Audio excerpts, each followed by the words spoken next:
Violet, zegt hij nu net dat het warmer is hier in de studio dan buiten? Ja, blijkbaar. Dat is tof. Dat. Jonge dames en heren, vorige week verklapten we de naam voor ons laatste Sunset-concert van deze zomer van het Q Beach House. Hij zou het zelf nooit zo verwoorden, maar stiekem is hij een van de populairste Vlaamse artiesten in heel Europa. Zijn absolute zomerhit Howling at the Moon is al 25 miljoen keer gestreamd. Hij stond al in Time Magazine. En gisteren nog ook gewoon in Duitsland op een podium, vandaag bij ons. Welkom, Milo. Hallo, goedenavond, goedenamiddag. Het is zo tof dat je er bent. Wat een mooie inleiding, zeg. Dank je wel daarvoor. Ja, we zullen meteen ontkrachten met een speciale vraag. Want we vroegen ons af, vooral Violet vroeg zich de hele dag af, zou wij nu optreden met een pet, zoals bezorgd? Ja, of met een hoedje of met een pet, want die zon staat daar zo sterk op het Zo. podium. Maar ik speel toch pas na tegen zonsondergang? Tegen zonsondergang. Maar toch, Ja. ik vroeg het mij gewoon af, ik was gewoon curieus.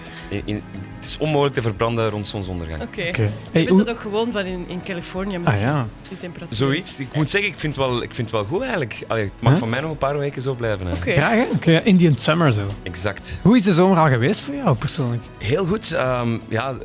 Het is voorbijgevlogen. Ineens was ik daar en nu zitten we ineens eind augustus. Ik had er eigenlijk wel naar uitgekeken. Het is het enige Belgische concert deze zomer. En, Waarvoor dank. Ja, nee, dat is altijd tof. En dan natuurlijk hoopte ik van, laten we alsjeblieft nog wat zon hebben eind augustus. Dus dat is allemaal goed gekomen. En vermoeiende week geweest. Het zesde optreden op 6 dagen. Maar morgen heb ik een rustdag, dus ik kijk er naar uit. Wij vroegen net naar alle topmomenten van Q-luisteraars van de voorbije zomer, want het is bijna voorbij. En je tweette daarnet nog met de hashtag Where Did the Summer Go? Gisteren in Bochum, one of my favorite gigs all year in Duitsland. Ja, het is, we zijn beginnen spelen met nieuw materiaal, met de songs van Modern Heart, ergens in mei, met een concert in AB in de Paradiso in Amsterdam. Maar dan heb ik eigenlijk heel veel promo gedaan, dus ik heb heel veel tv-shows, radio's, een paar songs hier en daar. Dus echt, de echte tour is pas voor het najaar met de full band, maar het is wel de paar keren dat we optraden met de band, dan alles staat heel goed. Het is enorm tof om uit een heel aantal albums te kunnen kiezen, dus ik ben heel blij om op dit punt aangekomen te zijn. En de nieuwe plaat staat ook staan meer uptempo songs op, dus het is heel tof om die songs live te spelen. En ook al meteen zo in heel wat landen uitproberen, zoals Zwitserland, Oostenrijk, Nederland, merk je dan eigenlijk zo per land een ander soort publiek? Of is dat allemaal hetzelfde? Hoe is het? Dat verschilt op subtiele wijze van elkaar soms. Ja? Maar dat maakt het ook boeiend, hè? Want uiteindelijk bestaat mijn job erin om dezelfde nummers opnieuw en opnieuw te spelen. Dus je gaat op zoek naar die kleine verschillen met de vorige keer of met het andere land of andere stad. Dus dat maakt het enkel tof. Ja. We zijn samen naar Locus Feest gegaan. We hebben daar jou gezien met Kaigo als special guest bij Firestone. Ik vond het wel cool. Zou jij zo nog internationaal samenwerken? Heb jij zo'n lijstje, een wishlist of zo? Een wishlist heb ik niet echt, maar Nee? ik moet wel zeggen dat ik vroeger, toen ik begon, dan wou ik vooral mijn eigen ding afbakenen en eerst zelf iets opbouwen. Dan was ik eerder, laat ons zeggen, defensief. Ik wou eerst vooral me concentreren op mijn eigen muziek. En nu ben ik wel op een punt gekomen dat ik het eigenlijk wel tof vind om samen te werken met mensen. Zeker ook omdat de tijden zijn veranderd en zo één song zo om samen te werken met anderen kan eigenlijk heel boeiend zijn. Ik heb een track gedaan met Sam Veld een paar maanden geleden. Dat is uitgekomen op zijn EP. Ik weet niet of je kent, Nederlandse producer. Ja, ja. En die Kaigo, dat was dan enkel live. Super tof om te doen. Dus als ik kan. Het heeft natuurlijk, moet altijd lukken ook, hè, met de agenda.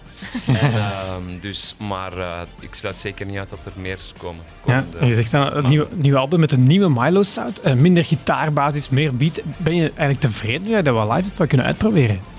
Ik ben super tevreden. Ik ben eigenlijk heel trots. En ik ben ook blij dat binnen een paar weken komt No No No, de nieuwe single, de tweede single uit. En voor mij ben ik eigenlijk I'm just getting started met dat nieuwe album. Dus ik ben er heel trots op. Gaan we die nieuwe singles hebben, ze horen al? Nee, dat dacht ik niet. Hallo? Jawel. Nee. Toe. Ja, dus. Je moet dan wel zeggen, no, Allee, no, dan. no, hè. Nee, uiteraard. Die komt zeker aan bod. Dus Oké, super yes, tof yes, nummer yes. om te spelen. Dus yes. Dus je kan straks gewoon No No No hier live op het Q Beach House zien. Hey, die Howling at the Moon, ik heb het net gezegd, 25 miljoen streams. Dat is op heel korte tijd, sinds april of zo, hè?